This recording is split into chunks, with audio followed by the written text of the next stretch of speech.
Welcome to the Real Estate Espresso Podcast, your morning shot of what's new in the world of real estate investing. I'm your host, Victor Manesh. On today's show, we're going to take a brief detour from the world of real estate investing to unpack one of the largest technology announcements to come out this year. For someone who's not deeply involved in the guts of the high-tech industry, you might have a hard time understanding the significance of the announcement. Prior to moving into the world of real estate investing, I was a microprocessor designer, and I used to manage microprocessor development teams. I have processors designed into all kinds of applications all over the world. In seatback displays on aircraft, in color printers, in pachinko patchy slot machines in Japan, chips designed into hundreds of different applications.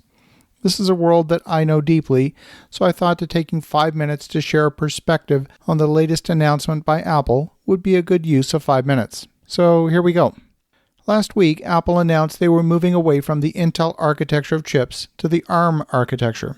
And the question is, what does this really mean for you as a user of these devices?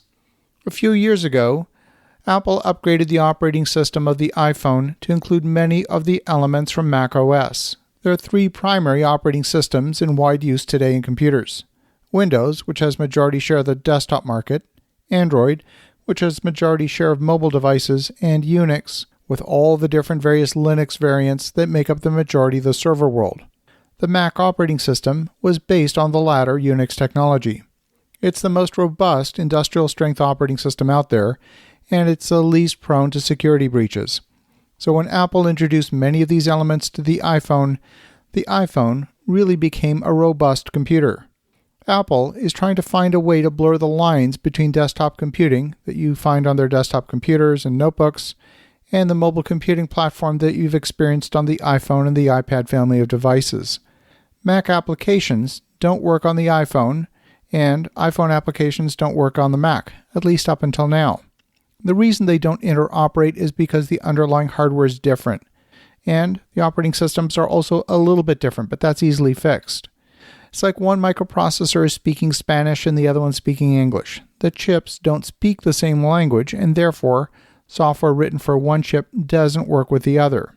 By putting the Mac on the same hardware platform as the iPhone and the iPad, the possibility exists for Mac applications to migrate onto the iPad and for the rich ecosystem of iPhone applications to work on the Mac. The second major difference comes in the realm of battery life and overall performance. The way to think of the difference between the Intel chips and the newly designed Apple chips, it's a little like comparing the difference between a Ferrari and a Volkswagen. The Ferrari is much more expensive. It's a much faster car under perfect conditions like a racetrack, but in real-world rush hour conditions like Los Angeles or Dallas rush hour, a Ferrari and a Volkswagen will perform remarkably the same.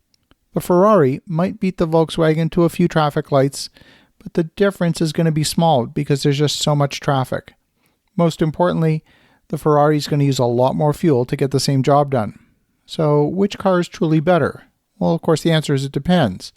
The Intel chips are more like the Ferrari, and the new Apple M1 chip is more like the Volkswagen. The Volkswagen will use a lot less fuel. The Apple M1 chip will consume less power than the Intel chip, and therefore will have significantly longer battery life. I used to have a microprocessor design team in Austin, Texas, and out of the 75 people who used to work for me in that design center, almost all of them are now at Apple working on the new processor chips. The key to designing an effective microprocessor for a laptop computer is to find ways to save power. That's the same as you would do on a mobile phone. That means turning off major sections of the chip when they're not being used, and you only turn on those sections when you absolutely need them. If we go back to our car analogy, imagine if you wanted to design a Ferrari that had the same fuel economy as the Volkswagen. You might consider designing a 16-cylinder engine that has incredible maximum power, but in fuel-saving mode, 12 of those cylinders are turned off and don't consume fuel at all. The remaining 4 cylinders are the only ones that fire, making the engine appear similar to the Volkswagen engine under normal conditions. You can approach the fuel performance of the Volkswagen while maintaining the peak performance of the Ferrari, without paying the fuel price for being a Ferrari except when you absolutely need it.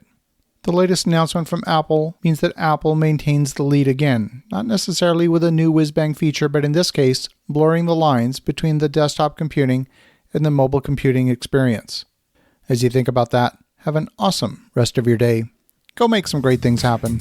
We'll talk to you again tomorrow.